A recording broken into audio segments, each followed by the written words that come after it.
Hello students, मैं लोकेश पाठशाला आप सबके सामने फिर से हाजिर हूँ एक नए वीडियो के साथ, जो कि है अपना मेकिंग ऑफ ग्लोबल वर्ल्ड का पार्ट सेकंड। और इस पार्ट में हम है ना क्या क्या देखने वाले हैं, कल मैंने आपको पहले ही बता दिया था, फिर भी आज है ना हम एक छोटे से रिवीजन के साथ साथ देख लेते हैं कल हमने क्या क्या देखा था। ठीक है ना। Then we had read about the globalisation. 1991 में जो पॉलिसी को हमने भी अपनाया था, भारत ने भी अपनाया था, उस ग्लोबलाइजेशन के बारे में हमने कल पढ़ा था कि एक जगह से दूसरी जगह मूव करना और उन दोनों जगह को एक साथ में है ना कनेक्ट कर लेना है एज अ ट्रेड और एज अ सर्विस। वो सब चीज़ें होती हैं ग्लोबलाइजेशन का पार्ट। ठीक है ना। कल हमने ग्लोबलाइजेशन के बारे में ये पढ़ा। फिर हमने कल ये भी पढ़ा था कि है ना क्या क्या चीज़ें मूव करी थी, जैसे कि फल, जैसे कि सब्जियां, जैसे कि और कुछ ऐसी थिंग्स जो कि है ना एक जगह से जाते जाते दूसरी जगह पर चेंज हो गई। जैसे कि वो जो आप देखते हैं कि चाउमीन है ना, चाइना से चाउमीन गई थी पर इटली के आसपास, यूरोप के आसपास, वहां पे जाके वो पास्ता बन गई। और हमने कल ये भी देखा था कि जो बुद्धिज्म रिलीजन था ना, वो भी इसी तरह से स्प्रेड हुआ था एक जगह से दूसरी जगह पर।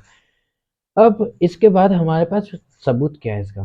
तो हमारे पास सबूत है इसका है ना, सबसे बड़ा सबूत था हमारे पास मालदीव में पाए गए एक करेंसी का, जिसका कि नाम है काउरीज। तो जो ये काउरीज करेंसी है ना, जो आप स्क्रीन पे देख रहे हो, ये काउरीज करेंसी कुछ इसी प्रकार की है जो कि दिखाती है आपको कि सॉरी, इस वक्त में है ना, मतलब आज से करीब 5,000 साल पहले भी व्यापार हुआ करता था। फिर हमने देखा था कि है ना भारत और चाइना में जाने के लिए कौन कौन से रूट्स को अपनाया जाता था। मैंने आपको बताया था ये रेड सी रूट के बारे में, जो कि इधर से आ रहा है रेड सी रूट। और एक मैंने आपको बताया था ये सिल्क रूट। ये दो रूट्स हैं जो कि है ना आपको आने चाहिए, क्योंकि ये अगले चैप्टर जो आपका है द एज ऑफ इंडस्ट्रियलाइजेशन, उसमें भी आपका जो फर्स्ट आएगा ना प्रोटो इंडस्ट्रियलाइजेशन, उसमें यही चीज़ आपको फिर से मैं पढ़ाऊंगा। तो अभी आप समझ लो तो उस वक्त आपको और इजीली से समझ में आ जाएगी। ठीक है ना। तो ये दो पार्ट्स थे, इन पार्ट्स के बारे में हमने जाना। फिर हमने ये देखा था कि है ना इन पार्ट्स के बाद कि जब है ना एक ट्रिटी साइन हुई थी जो कि थी ट्रिटी ऑफ टॉर्डेसिलस। उसमें स्पेन और पुर्तगालीज दोनों ने मिलकर ये कहा कि है ना पुर्तगालीज ईस्ट में सर्च करेंगे और स्पेन वाले वेस्ट में सर्च करेंगे। तो वेस्ट में सर्च करने के बाद स्पेन वालों को मिला क्या? उनको मिला अमेरिका। जो अमेरिकन कॉन्टिनेंट है स्पेन वालों को मिला। और स्पेन वालों ने है ना फिर अमेरिका को, जो कि पहली बार उसमें उतरा था Christopher Columbus, sorry, Christopher Columbus, वो वहां पर जाकर है ना कहता है कि ये तो रेड इंडियंस है। कल तक हमने ये पढ़ा था, हमने ये भी देखा था कि एक है ना अलग जगह पाई गई थी वहां पर, जिसका कि नाम था एल्डोराडो। ठीक है। अब एल्डोराडो के बाद हमने ये भी देखा था कि है ना थिंग्स कौन कौन सी स्प्रेड की गई थी, जैसे कि ट्रेड थिंग स्प्रेड थी, जो कि है ना ट्रेड करने के लिए काम में ली जाए, कि ऐसे कुछ कुछ थिंग्स वगैरह जो कि एक जगह से दूसरी जगह पहुंचाई जाती थी, जिनका व्यापार होता था। और कुछ लेबर्स जो कि एक जगह से दूसरी जगह माइग्रेट्स होते थे। कैपिटल भी फ्लो होने लगा इन्वेस्टमेंट के थ्रू, कई सारी कंपनीज है ना, कई सारे बड़े बड़े लोग इन्वेस्ट करते थे और है ना एक जगह से दूसरी जगह जाते थे। अब इसके बाद हमने एक केस स्टडी पढ़ी थी जो कि ब्रिटेन की थी। अब इस ब्रिटेन की केस स्टडी में हमने देखा था कि 19वीं शताब्दी में, 19th सेंचुरी में इंडस्ट्रियल रिवॉल्यूशन आया, जो कि आप आगे पढ़ोगे और अच्छे से। और इसके बाद है ना लेबर्स की ज़रूरत पड़ने लगी सिटीज़ में। फिर उसके बाद कैपिटल भी फ्लो होने लगा। जब लेबर बढ़ रहे हैं तो है ना ऐसे नए नए बिजनेस खोलने का वहाँ पे तरीका भी बढ़ रहा है। तो ऐसे में है ना कैपिटल फ्लो होने लगा, फिर ग्रोथ होने लगी, फिर ग्रोथ के बाद और ज़्यादा लेबर्स की ज़रूरत आने लगी। तो ये सब चीज़ हमने है ना केस स्टडी में पढ़ी। फिर इसके बाद हमने देखा था कि 1819 में ग्लोबल जो एग्रीकल्चर है, सॉरी, यहाँ से हम आज फिर से पढ़ेंगे। ठीक है ना। तो हमारा रिवीजन खत्म हो चुका है। अब हम आज आगे की देखते हैं। इस चीज को थोड़ा ध्यान से देखिएगा, क्योंकि अब थोड़ा चैप्टर है ना इकोनॉमिकली देखा जाएगा, और इकोनॉमिकली आपको है ना प्रॉब्लम आ सकती है समझने में, क्योंकि उससे पहले हम एक ऐसी चीज पढ़ेंगे जो कि थोड़ा सा हाई लेवल की होगी, लेकिन एक नॉर्मल बेसिस के हिसाब से आपको बताऊंगा, जो कि हाई लेवल आपके लिए नहीं बनेगा। ठीक है ना। तो देखिए, इन 1819 इन वर्ल्ड, जब 19वीं सेंचुरी में 1890 में 1890 में एग्रीकल्चर इकोनॉमी स्टार्ट थी, मतलब ग्लोबल में एग्रीकल्चर इकोनॉमी स्टार्ट हो चुकी थी, उस वक्त में है ना लेबर, कैपिटल और गुड्स को एक जगह से दूसरी जगह भेजा जाता था। लेकिन जो मोस्ट डूइंग थिंग्स थी ना, जो ज़्यादातर है ना एक जगह से दूसरी जगह से पहुंचाई जाती थी, वो चीज़ पहुंचाई जाती थी इन सम ट्रांसपोर्टेशन सिस्टम, जैसे कि रोड्स के द्वारा। ये गाड़ी जो आपको दिख रही है, ये रोड की वजह से है। और फिर ट्रेनों के द्वारा स्टीम इंजन लगा दिया अपन ने वो घोड़े गाड़ी में, तो वो ट्रेन बन गई। और उसके अलावा आप देखते शिप्स के द्वारा। तो ऐसे करके है ना एक जगह से दूसरी जगह पर सामान पहुंचाए जाने लगे। फिर हम देखते हैं कि 1890 इन इंडिया में क्या हो रहा था 1890 में। तो जब रेलवे सब जगह पहुंच चुकी थी उस वक्त तक, तो भारत के अंदर भी है ना डेवलपमेंट के साधन खोजे जा रहे थे। किसके द्वारा? अंग्रेजों के द्वारा। क्योंकि जीत अभी है कौन? कॉलोनीज किसकी? अंग्रेजों की। बीईआईसी की थी ना, ब्रिटिश ईस्ट इंडिया कंपनी की कॉलोनी। तो वो लोगों ने उन लोगों ने है ना इरिगेशंस के लिए कैनाल्स बनाए, और कैनाल्स बनाकर है ना जो कि वीट और कॉटन जो सबसे ज्यादा वो यूज करते थे, अपन के बाहर से रॉ मटेरियल लेते और अपने ब्रिटेन में जाकर उनको कन्वर्ट करते फिनिश गुड्स में, और ब्रिटेन से उसे पूरी दुनिया में बेचते फिर। तो ऐसे करके ये लोग काम करते थे। तो अपने भारत से वीट और कॉटन को लेकर ये है ना अपनी मोनोपोली रखकर वहां पर वीट और कॉटन की ये एक जगह से अपने पास ब्रिटेन ले जाते और ब्रिटेन में उनको फिनिश गुड्स करके उनको सारी जगह पर बेचते थे। अब हमने इससे पहले एक चीज हम जानते कि धरती को मतलब दुनिया में जितनी भी धरती है उसमें जो अपन प्रोडक्शन करते हैं तो वो प्रोडक्शन करने की 3 तरह की जगह देखी जाती है, ठीक है ना। अब ऐसे तो नहीं कि हर जगह पे है ना ऐसा हो जाए कि है ना 1 महीने में एक चीज उगा ली, फिर 2 महीने रुक करके फिर नई चीज उगा ली, फिर 4-5 महीने रुक करके फिर नई चीज उगा ली। हर जगह समान तो होती नहीं। all the lands have the different types of fertility themselves। हर किसी लैंड की अपनी खुद की एक फर्टिलिटी होती है। अब वो फर्टिलिटी क्या कहती है कि है ना भाई, जहाँ पर फर्टिलिटी ज़्यादा है, जैसे कि पानियों के या फिर नदियों के पास के इलाके, वहाँ पर है ना खेती जल्दी होगी, अच्छी होगी और ज़्यादा उपज भी होगी। लेकिन जहाँ पर कम है वहाँ पर थोड़ा टाइम लगेगा फर्टिलिटी की वजह से। तो ऐसी ऐसी चीज़ हम जानते हैं। अब इन्हीं चीज़ों में है ना हम 3 लैंड्स को देखते हैं। वो 3 लैंड्स हमारे सामने ये हैं कि पोलज लैंड। पहला है पोलज लैंड। ये पोलज लैंड कहता है कि एक साल में आप 2 फसलें उगा सकते हैं।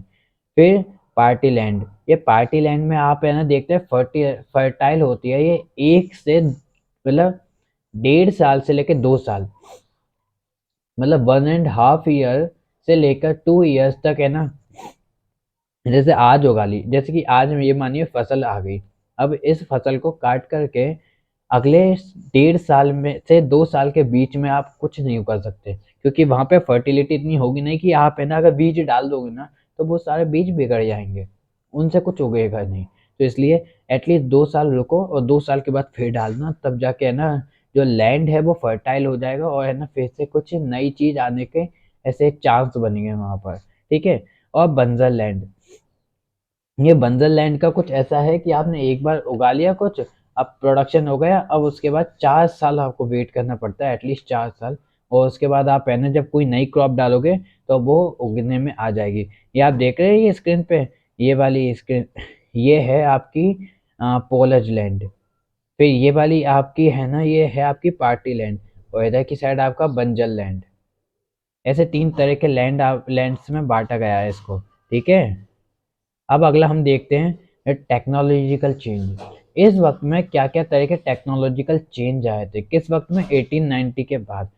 यहाँ पे रेलवे लाइंस आ गई थी, टेलीग्राफ सर्विस आ गई थी। आप जानते हैं लॉर्ड डलहौजी जो 1852 में थे, मतलब था, ये इंसान है ना भारत में लाया था रेलवेज को, और यही इंसान ने टेलीग्राफ सर्विस भी भारत में ऐसे स्टार्ट कराई थी सबसे पहले, ठीक है। फिर ट्रांसपोर्टेशन आया था। टेक्नोलॉजिकल चेंज की बात कर रहे हैं हम किस वक्त में? 19th सेंचुरी के अंदर।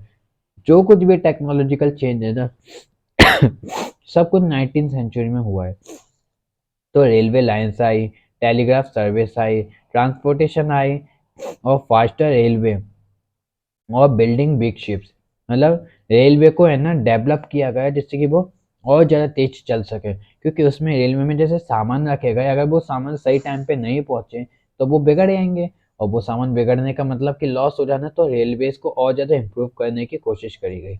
बड़े बड़े शिप्स बनाए गए जिसमें ज़्यादा से ज़्यादा सामान को लोड किया जा सके। फिर रेफ्रिजरेटर शिप्स, जिसमें है ना फ्रोजन मीट अपन रखते हैं, मतलब कि एक तरह से आप देखते हो थैली में बंद करा हुआ जो मीट देखते हैं आप लोग ऐसे टीवी सीरियल्स में या कुछ किसी में भी, तो बस यही है।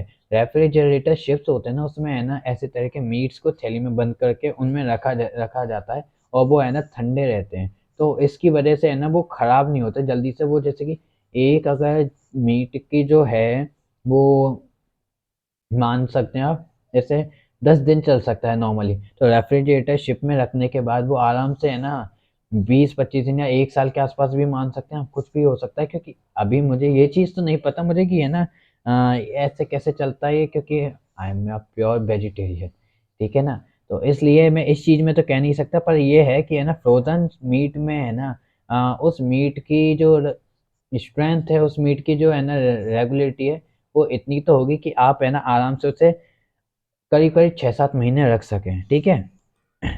फिर अगले पार्ट पे आते हैं। अगला पार्ट है हमारा 1890, हमने पढ़ लिया टेक्नोलॉजिकल चेंज तक। अब हम देखते हैं आफ्टर 1890, 1890 के बाद क्या हुआ।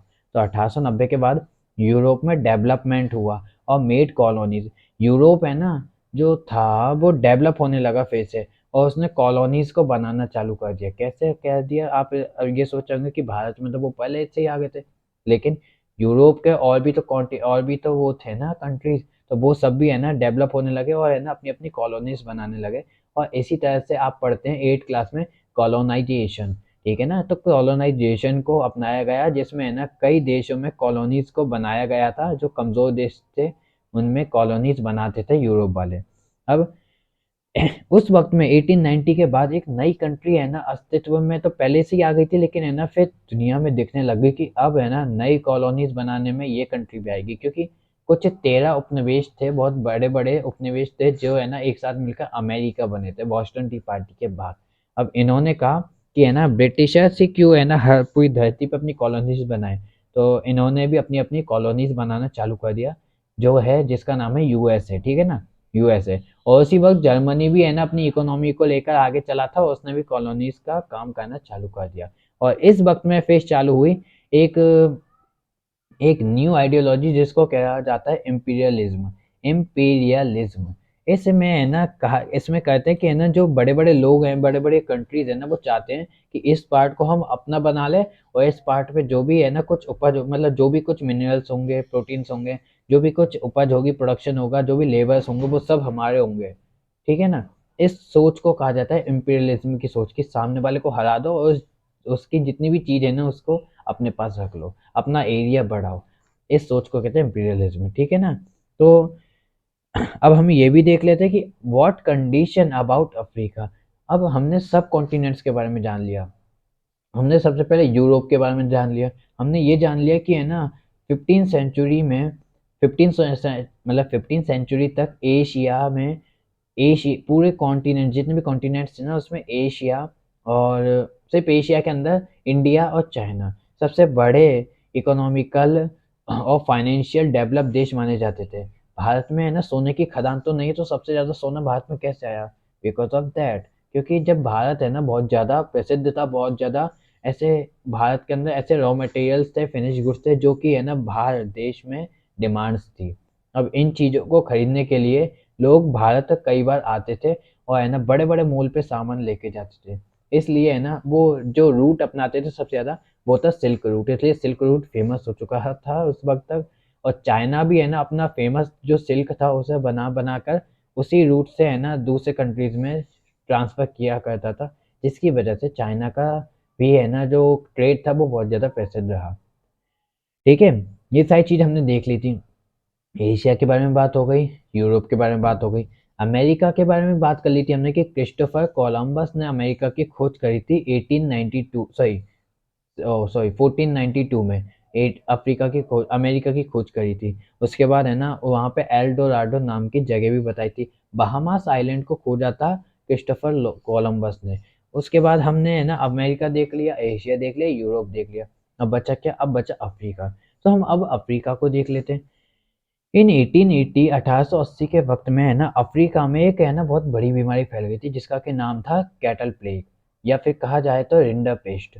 ये रिंडर पेस्ट की जो डिजीज थी, बीमारी थी ना, ये अफ्रीका में ऐसे फैली कि है ना अफ्रीका के जो 90% कैटल्स थे, 90% पशु थे, मतलब कि जानवर जो थे, जो कि स्तनधारी जानवर होते हैं, जैसे कि गाय भैंस, या फिर कहा जाए तो ऐसे जानवर जो कि है ना काम आते हैं घर के लिए, घर पालतू एक तरह से।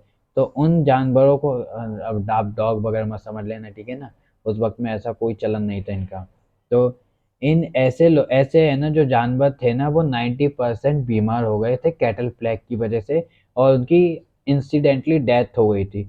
अब वो सब मर गए, और इस वक्त तक है ना अफ्रीका ज़्यादातर मोस्टली पार्ट ऑफ अफ्रीका है ना डिपेंड था कैटल्स पर।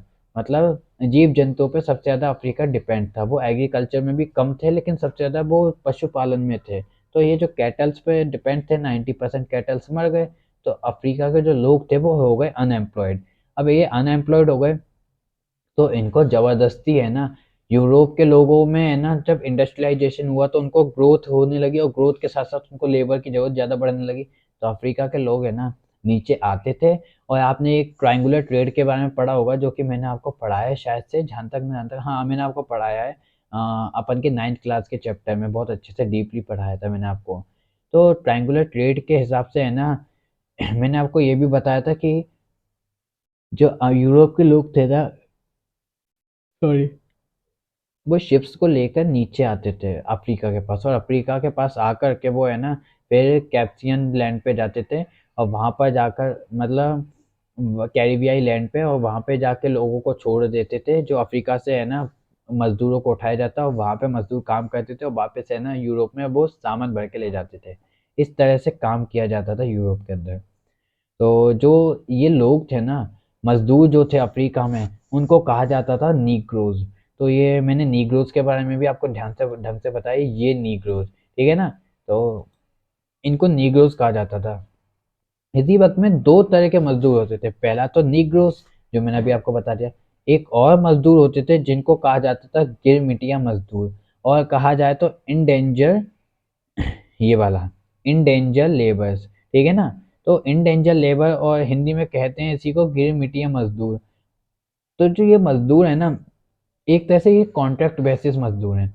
इनको है ना जबरदस्ती ले जाया जाता है एक जगह पर, लेकिन इनसे कॉन्ट्रैक्ट साइन कराने के बाद। अब जैसे प्लांटेशन वर्कर, जैसे रेलवे वर्कर्स, ऐसे तरह के होते हैं। अब जैसे एक कंपनी आई, वो कंपनी ने आपसे कहा क्या आप गिरमिटिया मजदूर बनेंगे, तो अगर उसके पास, सामने वाले के पास जॉब नहीं है, तो वो कहता है ठीक है मैं बनूंगा।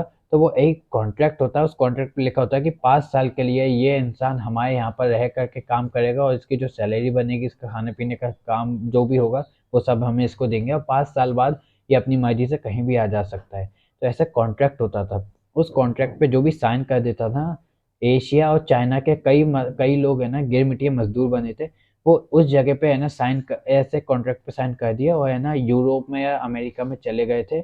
और फिर वहीं पर जाकर आज के वक्त में जो हम एनआरआई को जानते हैं ना, कि जो कई वक्त से वहीं पर रहते हैं, तो वो इसी तरह के लोग हैं जो कि गिरमिटिया मजदूर के नाम पर गए थे, मतलब उनके दादा पर दादा कोई, तो वो वहां पर जाकर बस गए। उनको वहां का एनवायरनमेंट अच्छा लगा, क्योंकि जब 5 साल या 10 साल जो भी कॉन्ट्रैक्ट था वो खत्म हुआ, तो उन्होंने अपनी फैमिली को या तो वहाँ पे पहले ही बसा लिया, या फिर वहीं पे शादी करके वहीं पे है ना अपनी खुद की एक नई फैमिली बना ली, और फिर वहीं पर रहने लग गए। तो ऐसे तरह से है ना गिरमिटिया मजदूर और इंडेंजर्ड लेबर का भी चलन चलने लगा, ये सब होने लगे थे। अब that person like the different continent environment and live there. ये जो गिरमिटिया मजदूर थे ना, इनको वही ऐसी जगह काफ़ी पसंद आने लग गई, और फिर ये इन्हीं जगह पर रहने लग गए। अब ये यहाँ तक आपका ठीक है, अच्छा हुआ। अब एक है ना आपको एग्जाम्पल देता हूँ मैं अकल्चरेशन प्रोसेस का। मतलब कि जो कि हमने बताया कि एक जगह से दूसरी जगह जाते जाते किसी चीज़ का बदल जाना, एज अ ग्लोबलाइजेशन। तो वो ग्लोबलाइजेशन का एक सीधा उदाहरण है मुहर्रम। आपने कई बार ये जो स्क्रीन पे आप देख रहे हैं ना एक फोटो, ये कुछ ऐसी फोटो है जिसमें आपने है ना याद होता आपको कि एक सीन है, सॉरी, जब भी मुहर्रम की रैली निकलती है, आपने ध्यान दिया होता, तो कुछ ऐसे लोग होते हैं जो कि सड़क पे है ना मुहर्रम में सबसे आगे की तरफ चलते हैं, और है ना अपनी पीठ पर या तो बेल्ट से मारते हैं, या फिर है ना तलवार से मारते हैं, मतलब अपने को खुद को घायल करते हैं वो। ये चलन जो है ना, ये चलन मुहर्रम में पहले नहीं था। जब एक है ना एक अलग ही तरह का कल्चर, एक अलग ही तरह का है ना एक कार्निवल कहा जाए तो एक फेस्टिवल चालू किया गया था ना, उस फेस्टिवल में उस फेस्टिवल को है ना यहाँ पे मुहर्रम से जोड़ दिया गया, और इस तरह से मुहर्रम में इस तरह का प्रचलन चालू हुआ कि जो भी है ना कुछ अपनी विश मांगना चाहेगा, या फिर जिसने कुछ गलतियां की हैं, तो वो है ना जब मुहर्रम की रैली निकलेगी तो सबसे आगे खड़े होकर अपने आप को पीटेगा। अब वो किससे पीटेगा वो आप जानते हो, आप लोग समझ सकते हो। मेरे सामने खुद ऐसी-ऐसी फ़ोटोज़ आई थी कि मुझे खुद को डर लग गया था कि यार इस कदर तक कैसे कर सकते हैं लोग। तो ऐसे में मैं आपको और ज़्यादा ऐसी डीपली फ़ोटोज़ दिखा नहीं सकता, लेकिन यकीनन आप इससे समझ रहे होंगे। तो देखिए इमाम हुसैन के नाम पर है ना एक कार्निवल बनाया जाता था जिसका कि नाम था ये होसे कार्निवल। अब होसे कार्निवल और मुहर्रम को एक साथ मिला दिया गया ना तब जाके बना था मुहर्रम में एक ऐसा कल्चर आ गया था अकल्चरेशन प्रोसेस के ज़रिए जिसमें है ना दोनों कल्चर को मिला दिया और है ना फिर ये जो लोग आगे खड़े होकर अपने आप को पीटते हैं ऐसा चलन चालू होने लग गया। ठीक है? अब इसके बाद एक अलग चीज़ दिखाऊँगा मैं आपको। अब मैं आपको एक कहानी बताऊँगा, ठीक है? ये कहानी आपको अच्छे से समझनी पड़ेगी। जब फर्स्ट वर्ल्ड वॉर चल रहा था ना, तो फर्स्ट वर्ल्ड वॉर के चलने तक है ना, नॉर्मली है ना, सब जो कंट्रीज़ थे, जो अमीर कंट्रीज़ थे ना, वो भी गरीब होते जा रहे थे और उनके पास भी पैसे या फिर कहा जाए तो अमाउंट जो था, कैपिटल जो था, वो खत्म होता जा रहा था। अब ऐसे में वो लोग क्या करते? ऐसे में सबसे पहले उन लोगों ने है ना, बड़ी कंट्रीज़ को ढूँढना चालू किया। उनमें बड़ी कंट्रीज़ में हम देखते हैं ब्रिटेन, उस वक़्त तक ब्रिटेन, फ्रांस या अमेरिका। तो ब्रिटेन और फ्रांस है ना लड़ाई लड़ते-लड़ते वर्ल्ड वॉर में लड़ाई लड़ते-लड़ते ये भी कमज़ोर होने लगे थे। तो इन्होंने है ना अमेरिका से हेल्प माँगी और ब्रिटेन ने जब अमेरिका से हेल्प माँगी ना तो अमेरिका ने ब्रिटेन को लोन्स के ज़रिए हेल्प करी। ठीक है? अब एक चीज़, ये जब सिचुएशन बनी थी ना ये थी 1929 से 1932 के बीच की सिचुएशन। ये जो आप देख रहे हैं ना मैप मतलब स्क्रीन पर, ये स्क्रीन पे जो भी चीज़ है ना इसको ध्यान से देखिए क्योंकि यही चीज़ आपको मेन है, यही चीज़ आपको समझाएगी कि कैसे है ना काम हुआ था, कैसे काम होता था। तो एक इकोनॉमिक प्रोसेस है जिसमें कि आप देख रहे हैं ये लड़की जो खड़ी है ना नीचे, ये लड़की, ये लड़की एक तरह की डिपॉज़िटरी है। ध्यान से समझिए। इससे पहले आपको एक चीज़ बता दूँ एक बिज़नेस साइकिल होती है जो कि है ना आपको 4 प्रोसेस 4 स्टेज को दिखाती है। पहली हमारी होती है बूम बूम स्टेज, सेकंड होती है अपनी रिसेशन स्टेज, थर्ड होती है अपनी डिप्रेशन स्टेज और फोर्थ होती है अपनी जिसे हम कहते हैं रिकवरी स्टेज। बूम स्टेज एक ऐसी स्टेज है जब है ना जो हम है ना इस पे सिर्फ़ डिमांड और सप्लाई पे बात करेंगे, ठीक है? तो जिसमें है ना हम है ना डिमांड और सप्लाई को बिल्कुल इक्वली है ना फ़ॉलो अप करते हैं कि जैसे डिमांड अगर है ना 1000 पेन की है, तो 1000 पेन को खरीदने वाले भी हैं। और रेट उनकी है ना काफ़ी अच्छी है, ऐसे ₹10 ₹12 की रेट है पेन्स की।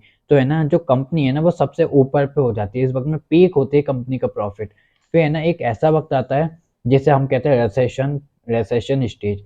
इस वक़्त में कंपनी को पता नहीं होता लेकिन उस चीज़ की डिमांड किसी न किसी वजह से या तो कहा जाए तो एनवायरनमेंट या कहा जाए तो सब्स्टिट्यूट गुड्स की वजह से, तो ऐसी वजह से है ना इस कंपनी की जो डिमांड होती है ना, जो सप्लाई होती है ना वो घट जाती है और प्रोडक्शन बढ़ता रहता है, प्रोडक्शन फिर भी है ना इंक्रीज़ ही होता है।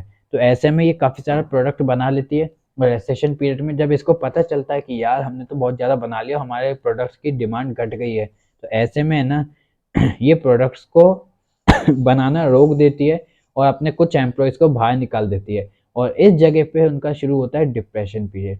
इस डिप्रेशन पीरियड में है ना तब जब है ना ये सब लोग है ना एक जगह पे इन्वेस्ट कर देते हैं अपना पूरा प्रोडक्शन में इन्वेस्ट कर लेते हैं, तब इनके पास बहुत कुछ कम है बचता है, तो उस कम को है ना ये ऐसा बचाए रखते हैं और है ना फिर ये सोचते हैं कि है ना एम्प्लॉइज़ को रिलीज़ करो और एम्प्लॉइज़ को निकाल देते हैं, ये कई एम्प्लॉइज़ को फायर करते हैं और इस वक़्त में फिर से कुछ ऐसा बदलाव होता है कि है ना, जो लोग थे, जो है ना मार्केट से दूर हो गए थे, ये लोग है ना फिर से मार्केट में घुस जाते हैं और उसी प्रोडक्ट की चाहत रखते हुए उसी प्रोडक्ट को खरीदने लग जाते हैं और फिर शुरू होती है रिकवरी स्टेज। तो ऐसी स्टेज है ना अब आपको मैं है ना इसी स्टेज को एक एग्ज़ाम्पल के थ्रू बताता हूँ। जैसे कि आपने सुना होगा एक वक़्त में है ना हाँ, पार्ले जी बिस्कुट के बारे में उठाते हैं अपन। पार्ले जी बिस्कुट का एक वक़्त में ऐसा पीरियड चल रहा था जब है ना हर दुकान पे पार्ले जी बिस्कुट नेसेसरी थे। हर कोई पार्ले जी बिस्कुट खरीदता था। लेकिन फिर पार्ले जी बिस्कुट जो था उसकी ऐसी सीन आने लगी कि है ना पार्ले जी बिस्कुट को कम कर दिया गया। बे खाना कम कर दिया गया लेकिन उसकी जो प्रोडक्शन था वो तो हाई था, काफ़ी हाई था। लेकिन जब है ना वहाँ पे उन लोगों को पता चला कि प्रोडक्शन तो हाई है लेकिन है ना अब कंज़म्पशन कम हो चुका है उस चीज़ का, पार्ले जी का, तो उन लोगों ने अपना प्रोडक्शन रोक दिया और कई एम्प्लॉइज़ को निकाल दिया। अब ऐसी सिचुएशन में है ना फिर कुछ ऐसा फिर से चेंज हुआ कि है ना अचानक से फिर से ऐसा प्रेफ़रेंस बनने लग गया कि अब पार्ले जी प्रोडक्ट को फिर से लिया जाए और फिर ये पार्ले जी प्रोडक्ट फिर से चलन में आ गया और फिर से लोग इसे पसंद करने लग गए और आज के वक़्त में ये पार्ले जी प्रोडक्ट एक नॉर्मल है ना बिस्किट के नाम पे हम देखते हैं कि नॉर्मल बिस्किट जो है वो पार्ले जी का माना जाता है, ब्रांड है एक तरह का, है ना? तो यही चीज़ है ना एक इकोनॉमिक बिज़नेस साइकिल शो करती है।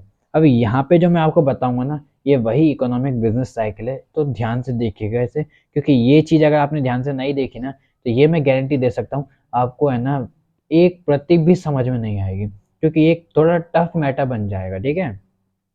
देखिए, ये अपना एक कंज़्यूमर है कि एक बै ये है ना इंसान है, ये लड़की है, ये है ना इस बैंक में जाकर एक कुछ अमाउंट मनी डिपॉज़िट करती है। जैसे कि ये इसने कर दिए 1 लाख रुपए डिपॉज़िट बैंक में, ठीक है? अब बैंक में इसने 1 लाख रुपए डिपॉज़िट कर दिए, तो इसकी देखा-देखी है ना, ऐसे कई सारे 100 लोग आ गए और 100 लोगों ने 1-1 लाख रुपए डिपॉज़िट कर दिए। अब है ना टोटल मिला के 1 करोड़ रुपए बैंक के पास हो गए। अब बैंक ने वो 1 करोड़ रुपए में से 10 लाख तो इसको दे दिए, इस लड़के को लोन दे दिया और इस लड़के को लोन दे कर के 90 लाख इस फैक्ट्री को लोन दे दिया। मतलब 10 लाख तो इसको लोन दे दिया इस लड़के को और 90 लाख इस फैक्ट्री को लोन दे दिया। तो अब है ना जब ये फैक्ट्री और ये लड़का जब कमाएँगे इससे है ना प्रॉफ़िट अर्न करेंगे तब जाके है ना ये वापस बैंक को रिटर्न्स देंगे। मतलब ये 90 लाख तो देगी देगी, साथ में इंटरेस्ट रेट भी देगी। कुछ 90 लाख का है ना 5% कुछ इंटरेस्ट लगा के अगर दे तो है ना वो 94,50,000 रुपए देगी। कितने? 94,500 रुपए फैक्ट्री देगी। और अगर है ना हम इस लड़के का देखें तो इस लड़के का 5% लगा दें तो ये है ना देगा 10,50,000 रुपीज़, ठीक है? तो 10,50,000 रुपए इसने दिए और ये 94,50,000 रुपए इन्होंने फैक्ट्रीज ने दिए। फिर इसके पास अच्छा रिटर्न्स हो गया, फिर ये है ना कुछ रिटर्न्स इनको इसको दे देगी, कुछ 10% का रिटर्न्स दे देगी। अब 1 लाख का इसको 10% का रिटर्न्स दे दिया तो इसके पास रिटर्न्स आ गया 1,10,000, ठीक है? अब ऐसे में ये सब कमा रहे हैं ना, सबका अच्छा फायदा हो रहा है। लेकिन इसी वक्त में जब यूएसए और ब्रिटेन की बात करेंगे, हम इन दोनों की बात करेंगे, ठीक है? तो ये यूएसए की फैक्ट्री है, ठीक है? यूएसए की फैक्ट्री और ये ब्रिटेन। जब है ना नाइन 1929 में हम देखते हैं 1929 में ब्रिटेन के पास गुड्स और सर्विस पहुँचाए जा रहे थे। लेकिन ब्रिटेन की इकोनॉमी बहुत ज़्यादा ऐसे पैरों पे गिर गई थी क्योंकि है ना फर्स्ट वर्ल्ड वॉर की कंडीशन ने ब्रिटेन को बिल्कुल हल्का कमज़ोर बना के रख दिया था। एक तरह का इन्फेंट बेबी बना के रख दिया, जो कि अमेरिका से कह रहा था, "हमें बचा लो, हमें है ना कुछ लोन दो जिससे कि हम खुद है ना इकोनॉमिक क्राइसिस से बच सकें।" अमेरिका ने सुनी और अमेरिका ने इसको लोन्स भी देना चालू कर दिया।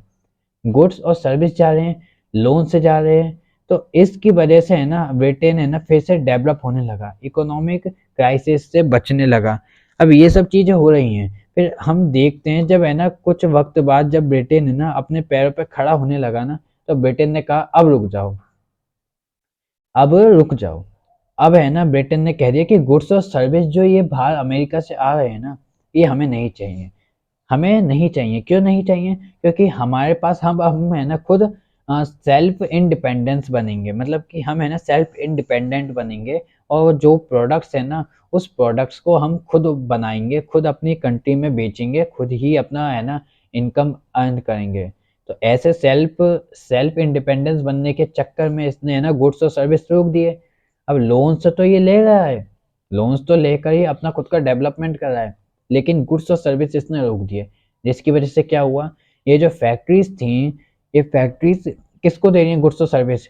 इस ब्रिटेन को, और ब्रिटेन को गुड्स और सर्विस देने की वजह से इनको भी प्रॉफ़िट अर्न हो रहा है, तो उस प्रॉफ़िट से है ना ये इंटरेस्ट रेट का अपोज़िट जो है वो बैंक को वापस दे रही हैं। जो बैंक लोन देती है उस लोन पर है ना इंटरेस्ट के साथ उस लोन को वापस कर रही हैं ये फैक्ट्रीज़। लेकिन जब गुड्स और सर्विस सेल नहीं होंगे तो इंटरेस्ट नहीं क्रिएट होगा, इंटरेस्ट क्रिएट नहीं होगा तो लोन जो है वो भी है ना देने में बहुत दिक्कत आएगी, वापस करने में दिक्कत आएगी। तो ऐसे फैक्ट्रीज़ है ना लोन वापस नहीं कर पा रही थी इस वक़्त में और इस वजह से है ना जब बैंक भी है ना बैंक के पास पैसे नहीं थे तो ये जो लोग थे ये अपना बैंक में पैसे लेने आते थे तो बैंक इनसे कहता था अभी सर इतना नहीं है हमारे पास तो अभी आप रुकिए ज़रा और ऐसी-ऐसी सोच की वजह से इन लोगों में है ना एक मिथ फैलने लगी, एक रूमर्स फैलने लगा है कि है ना बैंक हमारे पैसे खाने वाला है। तो इन लोगों ने है ना, सभी ने जो भी अमाउंट जमा कराया हुआ था यहाँ पे, सब कुछ निकाल लिया वापस। और इस तरह से बैंक में फिर है ना पैसे नहीं बचे, बैंक में कुछ नहीं बचा। और इसके साथ साथ बैंक फिर लोन देना बंद कर दिया। और फिर फैक्ट्रीज में है ना गुड्स और सर्विस जो थे उनकी है ना जो एक प्रोडक्शन था वो कम होने लग गया। इस तरह की जो कंडीशन बनी ना, उस कंडीशन को हम कहेंगे इकोनॉमिक क्राइसिस। तो इकोनॉमिक क्राइसिस इस तरह से हुआ था यूएसए के अंदर। और इस इकोनॉमिक क्राइसिस को पूरे वर्ल्ड ने अपने अंदर महसूस किया कि है ना, हर किसी ने है ना सोचा, हर किसी ने देखा कि उसके खुद के यहाँ पर है ना दिक्कतें आने लगी। अब जैसे कि कहा जाए तो अब भारत एक कृषि प्रधान देश था। 1914 के बाद भी है ना भारत के जो ज्यादातर है ना एग्रीकल्चर था वो भारत तो बाहर भेजता था। एटलीस्ट 50% एग्रीकल्चर भारत बाहर भेजता था। अब जो एग्जाम्पल के तौर पे कहा जाए तो 50% भारत बाहर भेजता था। लेकिन जब ये कंडीशन आई ना, इकोनॉमिक क्राइसिस आई, तो और लोगों के पास कुछ अमाउंट नहीं भारत को देने के लिए, तो उन्होंने है ना अपने ही देश में, अपने ही कंट्री में उपज करना चालू कर दिया। मतलब ग्रेन्स को उगाना या फिर प्रोडक्शन करना किसी भी रॉ मटेरियल का चालू कर दिया। अब ऐसे में जो भारत की जो एग्रीकल्चर है उसको कोई खरीदेगा नहीं। और फिर क्या होगा, भारत की जो एग्रीकल्चर है वो भारत के अंदर ही रह के सड़ सड़ के बिगड़ जाएगी, और बिगड़ के काम बिगड़ जाएगा उसका। ऐसी कंडीशन भारत में बनी। तो हर किसी कंट्री ने ऐसी चीज फीलिंग करी कि है ना, यूएसए में जो इकोनॉमिक क्राइसिस आया है, जो ग्रेट डिप्रेशन आया है, उस ग्रेट डिप्रेशन की वजह से हर किसी कंट्री ने देखा कि हमारे ऊपर भी ग्रेट डिप्रेशन है, ये बहुत बड़ा ग्रेट डिप्रेशन है। ठीक है, तो ब्रिटेन ने मना कर दिया। अब इस वक्त में है ना जो ये बैंक्स थे, फैक्ट्रीज थी ना, इन्होंने जहां जहां पे भी लोन्स दिए हुए थे, मतलब उधारी दी हुई थी, लोन्स दे रखे थे, वहां से सारे लोन्स वापस ले लिए। सारे लोन्स वापस ले लिए। और वापस लेकर के है ना, अब है ना ये अपने अपने को चलाने की कोशिश कर रहा है। कौन? अमेरिका। अमेरिका सोचा भाई अभी मेरे पास खुद के पास नहीं है तो मैं तुमको लोन क्यों दूं, और तो तुम सब मेरे लोन जो मैंने दिए हैं वो मुझे वापस कर दो इंटरेस्ट के साथ। अब है ना मैं अपनी खुद की इकोनॉमी को चलाऊंगा। ऐसे में ये है ना खुद की इकोनॉमीज को चला रहे थे। और इकोनॉमीज को चलाते चलाते में है ना इन्होंने एक गलती ऐसी कर दी कि जो फैक्ट्रीज के लोग थे, ये फैक्ट्रीज के लोग है ना इन्होंने सोचा कि हम कैपेबल हैं, हम क्या कर लेंगे, हम ये कर लेंगे कि है ना जो भी हमारे इकोनॉमिक क्राइसिस चल रहा है उस इकोनॉमिक क्राइसिस को ख़त्म करने के लिए प्रोडक्शन को हम ऐसा ही रहने देते हैं, लोग खरीदेंगे। यह गलती करने की वजह से इन लोगों को समझ में आ गई कि देखो, इन्होंने खरीदने वाला कोई नहीं, और ये बेचने के लिए उगाते जा रहे हैं, प्रोडक्शन करते जा रहे हैं। तो ये चीज़ ने इनको प्रोडक्शन के लिए प्रोत्साहित किया, और इन्होंने इतना सारा प्रोडक्शन कर लिया ना कि खरीदने वालों की कमी हो गई। इस वक्त में है ना हमने दो तरह की कंट्रीज को देखा। एक तरह की ऐसी कंट्रीज जो कि प्रोडक्शन को इंक्रीज करके बैठी थी, मतलब कि अमेरिका, जिनके पास काफी सारे प्रोडक्ट्स थे लेकिन खरीदने वाले नहीं थे। और एक तरह की वो जो कि करेंसी को इंक्रीज करके बैठे हुए थे, जैसे कि जर्मनी, जिनके पास इतनी सारी करेंसी जमा हो गई थी ना कि उनको एक पैकेट ब्रेड का, ब्रेड जो जानते हो ना, पाव रोटी, ब्रेड, एक नॉर्मल पैकेट आप देखते हो 20 या 35 रुपए का जो ब्रेड है ना, उस पैकेट को लेने के लिए गाड़ियों में भर भर के करेंसी को भेजा जाता था एक जगह से दूसरी जगह पर। ये चीज हम देखते हैं। इस तरह के दो तरह की है ना सिचुएशंस बन गए, दो तरह की कंट्रीज को है ना चालू हो गया था काम। तो ऐसे में फिर अब क्या होगा? ठीक है, अब ऐसे में है ना सब कंट्री सोची हैं अब हम क्या करें, क्योंकि ये सब सिचुएशन बनी ना, तो ये सिचुएशन के बाद हर कंट्री है ना पैरों पे गिर गई।